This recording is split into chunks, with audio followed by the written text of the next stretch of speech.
On the 80th anniversary of the liberation of Auschwitz comes an unprecedented exhibition about one of history's darkest moments. Auschwitz, not long ago, not far away, features more than 500 original objects, first-hand accounts, and survivor testimonies that tell the powerful story of the Auschwitz concentration camp, its history and legacy, and the underlying conditions that allowed the Holocaust to happen. On now exclusively at ROM. Tickets at rom.ca.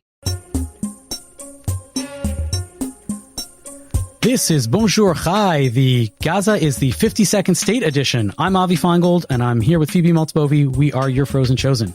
On today's show, we talk about tariffs. How do they affect the Jewish community?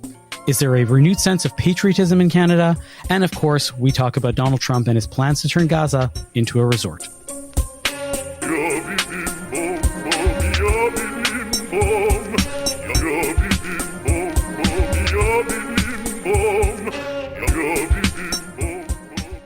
Lest one think that yet another week where we will discuss the exploits and machinations of Donald J. Trump and wonder, are we even Canadian or Jewish? This week, much is ado, and much of it has to do with the Jewish community and the Canadian community. So we are going to dive into Trump and what goes on, but more about the repercussions, what it says about who we are and how we act as Canadians and as Jews based on whatever he throws out into the world and waits for it to explode. Yeah, it's been a strange moment. I have just a random demographic question that I've been wondering about, which is, so, there's always the dual loyalties trope, insult, which always refers to Jews being more loyal to other Jews or to Israel, and not being good patriots to whichever country they are citizens of, right?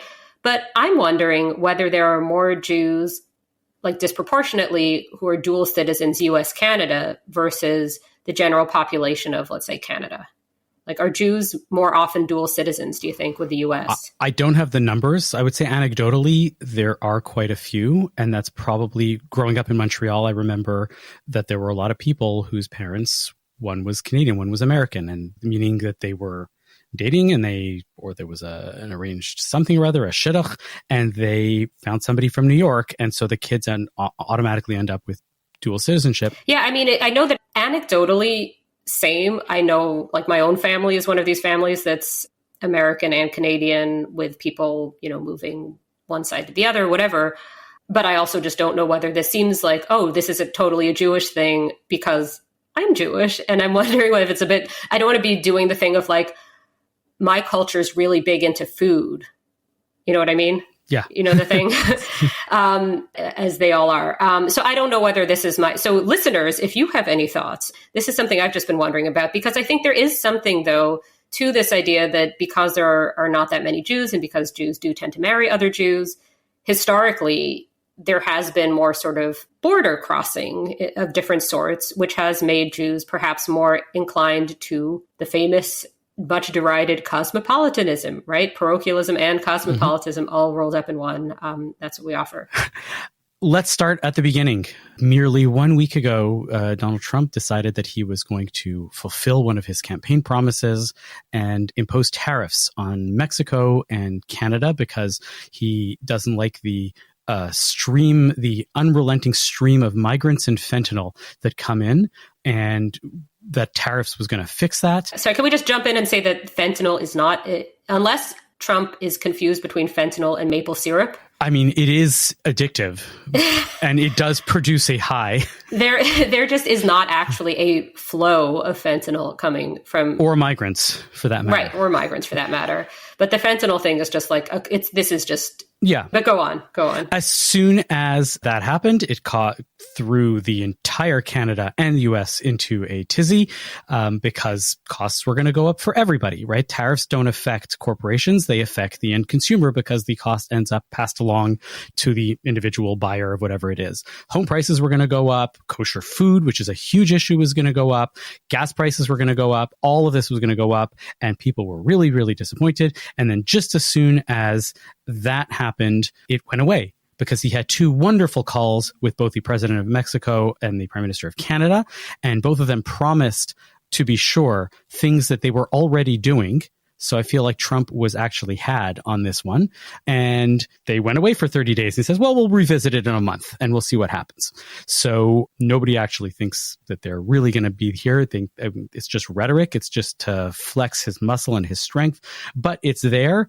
And I guess the question that I have, or that I want to ponder, is how much has this affected Canadians and their reaction to Donald Trump, especially the Canadians on the right who were very much in support of Trump and his policies and ideas, then going and wondering what goes on about Canada when he says Canada is a broken, horrible country and we'll be around to fix it and, make it the 51st state. Yeah, I think that you say now it's sort of never mind it's never mind in the very immediate sense about tariffs, but I think it's extremely not never mind in general. I think the damage is done. I think now you have Canadians of all politics checking to see if their stuff comes from the US, hoping it doesn't, inclined to buy the thing that doesn't come from the US, feeling pretty negatively towards the US, which has just effectively, to say the 51st state is effectively, it's like a Putin-Ukraine type gesture. You know what I mean? It's like, you're similar enough to us. We could use some more land. And it's effectively a threat of invasion. Is he serious? Is he going to do it? That's going to be another running theme of this episode. Who knows what he's planning to do really, what he could do really. That's not the point. The point is, if you threaten to annex a neighboring country, the people of that country tend not to take it well. Right? Yes. So that's what I'm saying. So yeah, fine. Like, I'm not worried if a box of Cheerios is going to cost 25% more than it used to. And even though I'm also American, and I feel what's interesting right now is like, I feel more American culturally. Like, I don't know what's a Canada, but I live in Canada. I am Canadian now also. And I'm annoyed at the US, which is ridiculous. Like, it's a strange feeling. Well, I can tell you that Americans are just as annoyed at it because they know that the prices are going to go up and they know that they're the ones that have to, like, I have been talking to Americans this week in and around, my neighborhood of different walks of life. And nobody wanted these tariffs. Nobody thought that this was a good idea. Even the people that are strongly behind Trump. I think that people are smart enough to realize and to listen to the economists who, whatever you think about economists, they almost are universally against tariffs. Right? Tariffs are a thing that are a bugaboo in Trump's mind, that he thinks that this is the thing to do, and he's always been a fan of tariffs. But no economists, no line of economic thinking ever thinks that this is a good idea.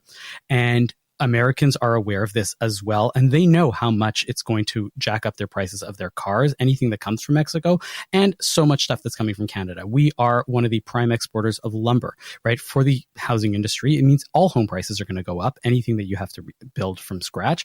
Americans didn't want this either.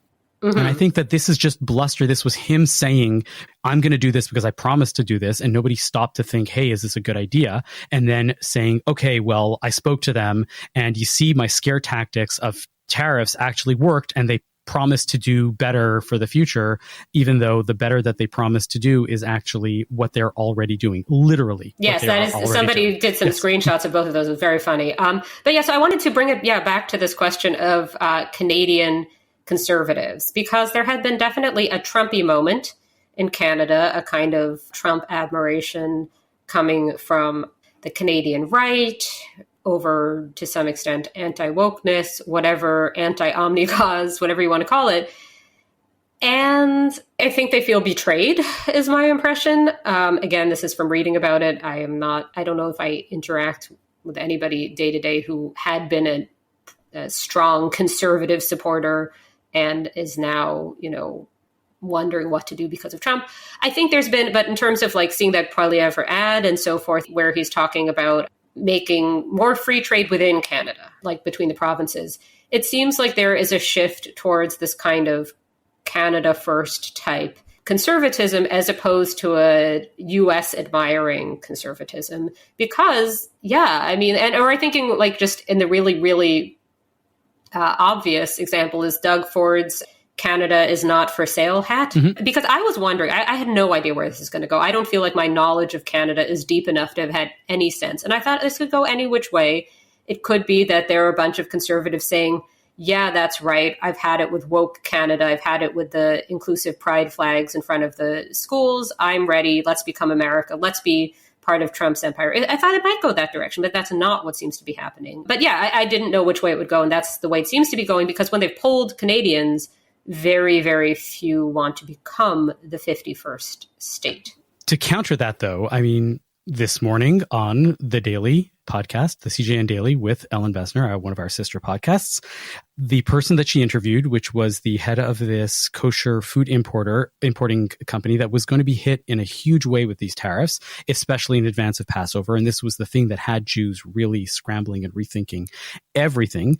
At the end of all of this, saying how horrible tariffs would be for Canadian Jews, particularly, especially the ones that keep kosher, he then doubles down and says, and nevertheless, though, Trump is still a great guy, and I would have voted for him anyways, even after knowing that the tariffs were coming, because of Israel and because of how wonderful he is for our brothers in Israel. So there are definitely people that, speaking of dual loyalties, there are definitely people that, despite the fact that they are going to be the ones that are hurt the most by this, and this is exactly the thing that we hear about in rural America, where the voters that are the poorest and that are going to be hit hardest by Trump's policies, whatever they might be, are still rah-rah behind Trump because they think that he is going to be good for them. Well, because they think that he is for you and not for they, them. Is per the ad, and it's Correct. The cultural Yes. issues. Yes. Right. It's complicated. So I don't think that nobody's going to be a one issue voter or prefer, as the case may be in this situation. But my sense, well, I think they are. I think that for many, many Jews, it is purely a single issue. Yeah, but not a single issue concerning them. But what I was going to say is, I think another interesting thing that I've noticed, we all know that I'm our Roncesvalles Village correspondent. Yes. And the signs about freeing Palestine, some are still up. Some, I think, have kind of acknowledged that particular topic is winding down is the word, but things are shifting there. So those signs are not as prominent. What I have noticed, though, although I don't think at any of the exact same locations, but other just local shops, whatever, that have no particular political bent that I'd ever known of, have big old Canadian flags up. Have they replaced from the ocean okay. to the ocean to the ocean? Yeah, no, but it's not that it's literally the same source, but you're noticing a lot more Canadian flags. And what's interesting about this, and this is just the beginning of trying to make sense of this, is there's a new sort of newly revived Canadian patriotism, flag waving, whatever. I don't know whether to say that it's on the left, because the left, if you're talking like far left, I don't think is waving Canadian flags now either. But there is this sense that if you oppose Trump, one way of showing that, much like if you opposed George W. Bush back in the day, you might have a Canadian flag on your backpack as you are backpacking through Europe. Does this make sense? You know what I'm talking about? Yeah. Okay. Yeah. So I think that is kind of back. And like the way everything, fashions always come back into style, the flared jeans come back and go away and come back and all that. So too with Canadian flags. So something that's been really fascinating to me. So I moved to Toronto in 2015. And when I first moved here, waving a Canadian flag just seemed like a kind of positive, neutral thing that people did. Like if you're a new immigrant, you're excited, here's your Canadian flag. If you have a Canadian flag on your house, okay, then that's because you figured out how to put a flag on your house, whatever. Like it didn't really seem like a big thing. But then what happened during the real sort of racial reckoning moment that started in the US with the murder of George Floyd and spread to other countries trying to figure out their own racisms, was there was this real waving a Canadian flag became right-wing coded. So this was sort of two things happening around the same time. There was the convoy protest obsession with flag waving. Like if you saw a pickup truck that had a Canadian flag on each side of it, this was not somebody trying to stick it to right-wingers. This was a right-winger, correct? Yeah. And at the same time, there were on the left and in the Canadian mainstream, because Canada is different from the US in this respect, there were all these news cycles about, is it really good to be celebrating Canada Day, given all the horrible things Canada has done to the Indigenous population? Canada is just an evil, evil place. Should we really be doing Canada Day? Let's have Canada Day be really more of a moment of reckoning, of somber reckoning of all the bad that Canada has done. So there was this real dip in sort of Canadian patriotism from the center left to left in Canada. That, my hunch, is changing because of this Trump stuff. And like, I keep seeing this list being shared of how to buy Canadian and which products to swap out. So if you normally buy Kellogg's products, you should buy this other thing, whatever, things like that. That was about the tariffs, right? Like all these US companies, you wanted to swap it out. And the swaps were virtually all buy the thing from the President's Choice brand. Are you sure this was not a flyer for Loblaws? Effectively, it looked like a flyer for Loblaws. And that was what was so funny, because at Loblaws, no frills, whatever. It's like a minute ago, the left position would have been, you know, they're hiking up the bread prices. They're the bad guys. They're the billionaires making it bad for everybody else. And then it became like, nope. The way to support Canada is to buy the Canadian supermarket products. I think that the non-patriotism of which you speak, or the patriotism's coding as right-wing, was really just a blip and more of an anomaly in Canadian culture for as long as I can remember, and probably before. So the Canada that I grew up in, and I'm even saying the years before I grew up in, which actually led up to, you know, what I experienced, like Canada of Expo 67 and the Olympics in 1976 and the Olympics in 1988 in Calgary, all of that was a very proudly patriotic Canada, but in sort of a thoughtful way. Like, it was Americans do rah-rahs with the flags, and we just know all of this Canada stuff. And I think it hit a real stride in the 90s. There was a lot of Canadian music coming out that people were proud of. There was the famous Molson Canadian ad with, I don't know if have you ever seen this ad? Hey, I'm not a lumberjack or a fur trader, and I don't live in an igloo or eat blubber or own a dog sled. And I don't know Jimmy, Sally, or Susie from Canada, although I'm certain they're really, really nice. I have a prime minister, not a president. I speak English and French, not American, and I pronounce it about, not a boot. I can proudly sew my country's flag on my backpack. I believe in peacekeeping, not policing. Diversity, not assimilation. And that the beaver is a truly proud and noble animal. A toque is a hat. A Chesterfield is a coach. And it is pronounced Z, not Z. Canada is the second largest landmass, the first nation of hockey, and the best part of North America. My name is Joe, and I am Canadian. I see. Right. So that was Canada. That was patriotism. And that was like, if you think about it, that's thoughtful patriotism in the sense of like, I believe in peacekeeping, not policing, diversity, not assimilation, right? It was all this stuff that we were told about how wonderful Canada was, and it made us proud to be Canadians. Roots sweatshirts were really, really cool at the time. And you went to the States and you had your Roots sweatshirt on. It was like, yeah, this is what I do. And, you know, like that went away for a little bit, and now I feel like it might be reminding people, this moment of the quote-unquote 51st state is reminding people, no, we are Canadian and we're proud of it, and this is what we do. Yeah, I used to just think of Canada as like where some of my family was from. I slightly confused it with the old world because it's like part of the whole immigration to the US, like the story that ends with you live in the US. Like sometimes you stop in Canada first. And that was kind of how I understood it. But my first version that's closer to the beer ad was definitely studying abroad in college. I was in Paris, and I remember definitely, this was the George W. Bush years, thinking like, you would see the Canadian flags on the backpacks. And it definitely was, you would always wonder, was this person actually Canadian, or was this just, you know, a ruse to sort of get people to don't ask me about George Bush. Yeah, it was always in contrast to American patriotism, which was like this rah-rah, you know, America, whatever. And that actually has gotten really strange, the American patriotism. You know, I was at the hockey game last night. I went to see the Chicago Blackhawks play a Canadian team, the Edmonton Oilers. Oh my God, there was this moment where they called out this guy in the audience and they shoved a mic in his face, and this is all on the screen, and he's wearing head to toe like Edmonton Oilers like gear, and they put up a map of Alberta with 3 dots and they said, can you point out which one is Edmonton? And he had no idea. Oh, boy. Which was really funny.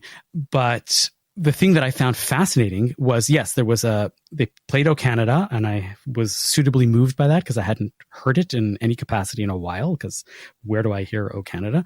And I don't know if you've ever heard of this before, but apparently this is now a thing where when they start singing the Star-Spangled Banner, people start cheering, and they cheer throughout, right, the entire American national anthem, which crescendos, right? Not just with the guy singing this, but the people cheering louder and louder until it gets to the rocket's red glare, right? The bombs bursting in air, and the place is going nuts.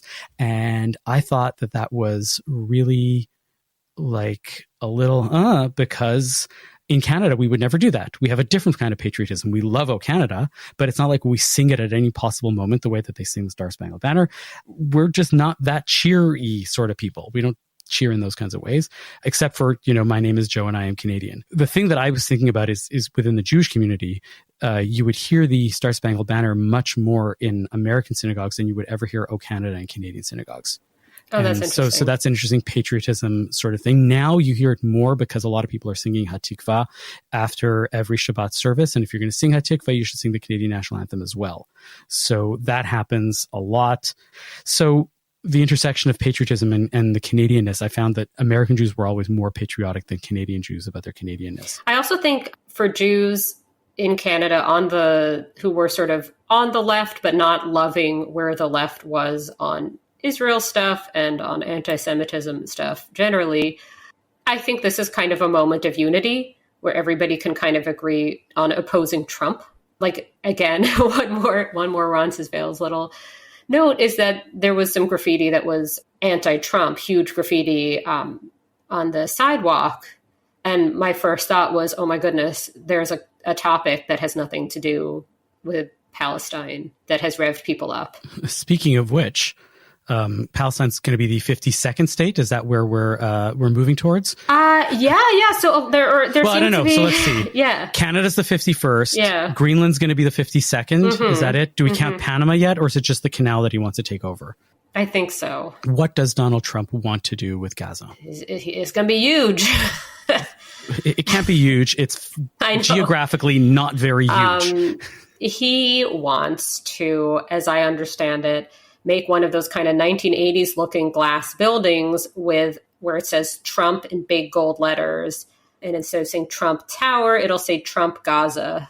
And no, I don't know. He wants to redevelop it and make it American and have it be a U.S. owned Riviera style resort locale that does not have Palestinians in it. Does it have Israelis in it? Is a question I have for you. I don't know, because this all exists in his mind, and I don't even think he knows. But the right-wing Israelis would love for that to happen, or to say that it might be America, but we're all going to go on vacation there because it's so close to where we are. Can I ask a question about this? Because this is something that I cannot figure out, because I keep seeing that the right-wing Israelis are into this. As I understood it, he's saying it's not going to Israel, it's not going to Palestine, it's going to America. Isn't that Israel losing? They just want Gaza out. They just want the Gazans out in the right wing, like Israeli. But mindset. Why? I understand that's what they want. It's better for it but to I'm be asking, American. But if they believe it's land the Jews own, that is rightfully belonging to the Jewish people, most Americans are not Jewish, right? I bet you that they think that after a while it'll go back to Israel. Like once America, with all our Trump's building prowess and ability to turn resorts into nothings into resorts. I mean, we should all look at Atlantic City because it's a horrible example of what Trump did. His hotel is really crumbling and is not good. But he sees himself as this wonderful developer and has the singular ability to take Gaza and turn it into exactly what people want. So essentially, let's be honest, what he is looking to do is to recolonize, right, Palestine. Yes, it is. This has been tried before. This whole have somebody who is not Israel or Palestine in and charge. Insist that the Palestinians in Gaza all relocate to neighboring Arab countries who don't necessarily want them. The way he says it, why wouldn't you want to live in a beautiful house in Dubai with a pool and air conditioning and all that when this is a horrible place to live? So essentially, not only is he trying to recolonize Israel, Gaza, I should say. Well, okay, but it's an important Freudian slip. Exactly. Yes. Why? 100%. Okay, no, but here's my question. Again, let's say you're a right-wing Israeli. Why at this moment would you not think that Trump's 54th state, or perhaps expanded 53rd state, would not be Israel? Why would you assume that Trump does not want Israel to be part of America too?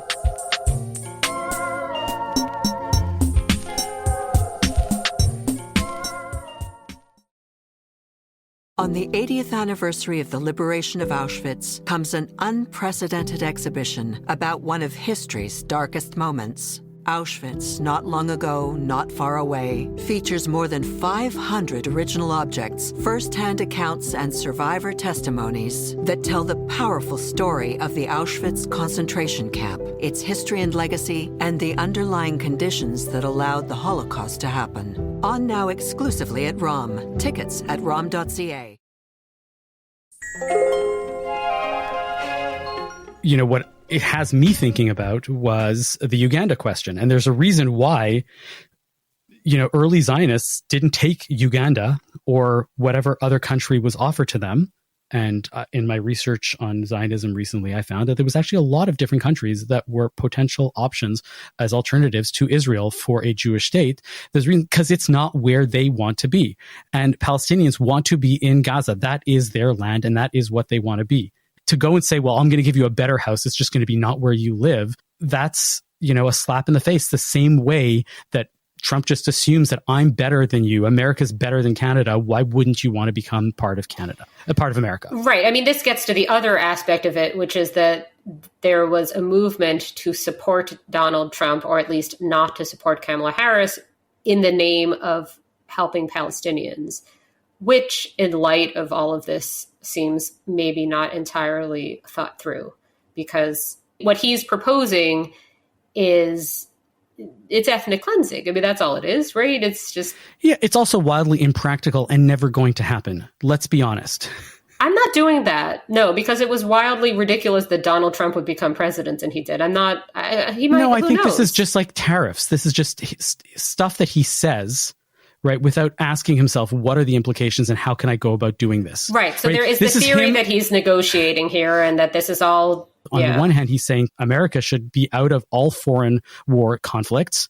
The American army should be defending American interests and not be fighting other people's fights, right? And yet here he is wanting to go. And does he think that the Gazans are just going to leave voluntarily? No, right? It's going to be another conflict. And he's just going to have, he's saying, well, we're getting into voluntarily another conflict just for the sake of I love Israel, or I want to signal that I love Israel. And what that means is I have to hate the Gazans more. Well, I do want to ask about this, though, the whole isolationism thing versus whatever imperialism. It seems like what he wants to do is not have America be an active force abroad. He wants to threaten making more things become America. And that this is different from the neoconservatives, right? Whose thing was about America democratizing by force other countries, right? Mm-hmm. This is something else. This is about oh no, this isn't getting involved in Canadian affairs. This is Canada becoming America, and that's American affairs, because it's effectively, it could be America. You see what I'm saying? So I think there's a kind of conceptual thing there's a lot wrong with it, but I'm not sure hypocrisies or inconsistency is the thing that's the problem. It's the problem is the threatening to invade a bunch of places. Not that he's I think it is America first. It's just that he wants everything to be America. Everything to be America, yeah. Yes. But he also sees it as the same way that he often has bought. I really see him as this real estate person who thinks in this real estate-y sort of way and is able to just go buy a hotel, slap a Trump name on it, right, and think that that's just going to balloon, prices are just going to jump, right? He has a brand, and he sees America as a brand that he just wants to bring elsewhere. Yeah. I really do believe that this is signaling to the right wing that I can do this, or I want to do this, and that any failure for this to happen, he'll just blame on the left, whatever. I wanted to do this and they didn't want me to, and they prevented me, or whatever it is. And then the right will go and say, as they always have, he's the best person for Israel. We love him. He really has our interests at heart. I was listening to Leah Leibovitz yesterday, gushing right over this. It's a podcast came out this morning, I guess. It came out late last night, and gushing over this plan, thinking it's the most wonderful thing that can happen, as if it's actually going to happen. There was an editorial this morning in the Jewish Press, which is a fairly right-wing but fairly well-distributed Jewish newspaper in the US. And I'm reading this quote of like, Trump has worked in real estate long enough to understand that during lengthy reconstruction projects, out-of-the-box thinking is required. Those who purport to care about Gazans should be gushing with praise for the president for caring enough to find them a positive resolution to their current problems. And those like myself who do not believe Gazans are worthy of any mercy should welcome it as well. Let's not mince words here. The people of Gaza are collectively guilty for invading Israel, murdering, raping, and kidnapping Israelis and holding them hostage. This is what the right wing sees when they see Gaza, when they see Palestinians. They deny their existence, their very existence. They think that it's a made up people, and they are unworthy of consideration of saying, hey, where would you want to move? Do you even want to move? And yet this is a massive way for Trump to signal to the Jewish community, to the right-wing Jewish community, this is who I am. You should vote for me again in 4 years when I unconstitutionally try to run for a third term. Well, I'm glad you corrected yourself when you first said the Jewish community and then said the right wing. Because I think there are people who support this. I have seen a bunch of people who I think of as being definitely on the pro-Israel side of things, who I'm sure are all considered problematic Zionists, who are like, what is Trump doing? So who would be considered right wing, probably even, I would say, among people we know. Like, I don't think there's uniform enthusiasm about this, and I want to be clear on that. Yeah, I agree. Let's hope we can not talk about Trump next week, or it'll be hello from the American Jewish News.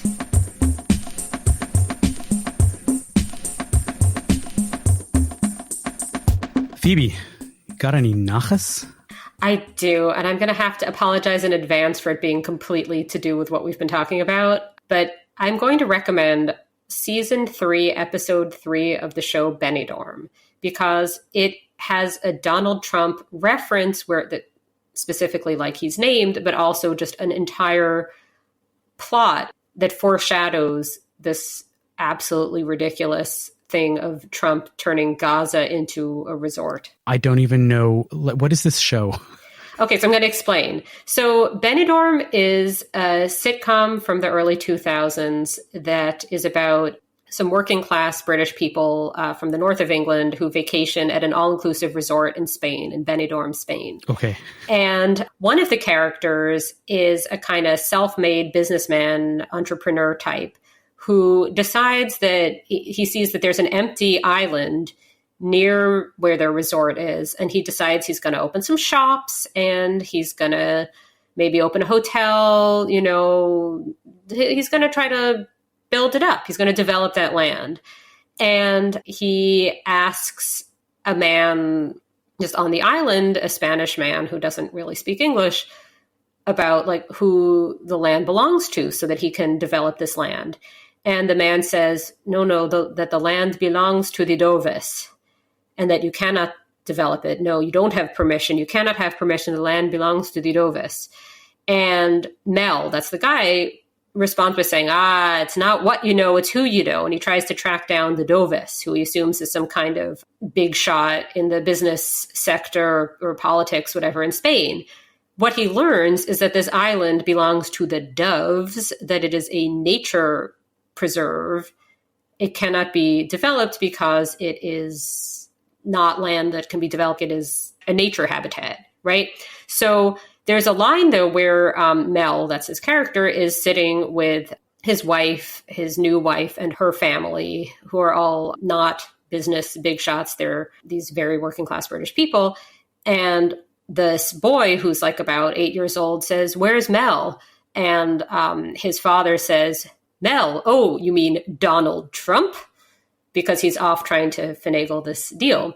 And everything about this episode reminds me of what's happening now in some kind of like twisted way. Obviously, what's happening in the world of actual people is upsetting, whereas what's happening in a sitcom is silly. but it does not make Trump look good. Okay. Is what I'm saying. And I really enjoyed rewatching that scene. Just hit different, but it was somehow like strangely enjoyable. So that's my nachas. My nachas actually also involves British comedy. What? Yeah, I know. Because I saw this book and I was like, oh, this combines two things. One that Phoebe really, really loves and one that I really, really love. And I just had to get it. So I bought this book and I'll show it to you in a second. Apparently, during the pandemic, Stephen Fry, a good Jewish individual, who loves wearing ties, and nobody was wearing ties, nobody was dressing up, and everybody was locked down, decided to start posting online every day one of his ties, I guess on Instagram, and would talk a little bit about it and where it came from and all of this stuff. And people liked it and started really circulating this, and it started becoming very popular, and it became enough of a thing that he turned it into a book called Fry's Ties, the Life and Times of a Tie Collection. So it is written by a Jew. I think that Orthodox Jewish males are one of the last bastions of regular tie wearers because of Shabbat and going to shul. I still have an extensive tie collection. I like buying ties. Aren't trads of all sorts? Yeah, but where do they have an opportunity to wear them? Presumably.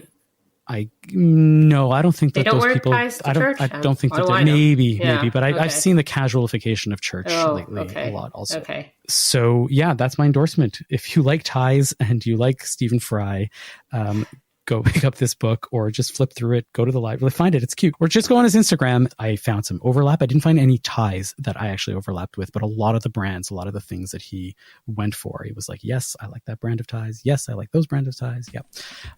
On and on. Hearing the stories was just as interesting. Excellent.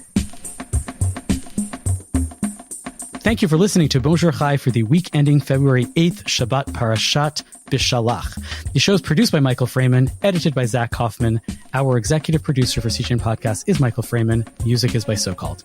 We are a project of the Jewish Living Lab and are distributed by the CJN Podcast Network. You can listen to all our past episodes on our page at thecjn.ca/bonjour, and you can subscribe to the podcast and automatically receive all your episodes on Apple, Spotify, or wherever you get your podcasts. We would love it if you told a friend about Bonjour Chai.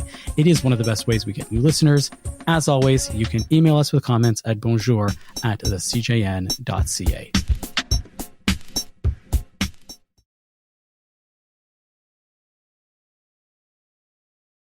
On the 80th anniversary of the liberation of Auschwitz comes an unprecedented exhibition about one of history's darkest moments. Auschwitz, Not Long Ago, Not Far Away, features more than 500 original objects, first-hand accounts, and survivor testimonies that tell the powerful story of the Auschwitz concentration camp, its history and legacy, and the underlying conditions that allowed the Holocaust to happen. On now exclusively at ROM. Tickets at rom.ca.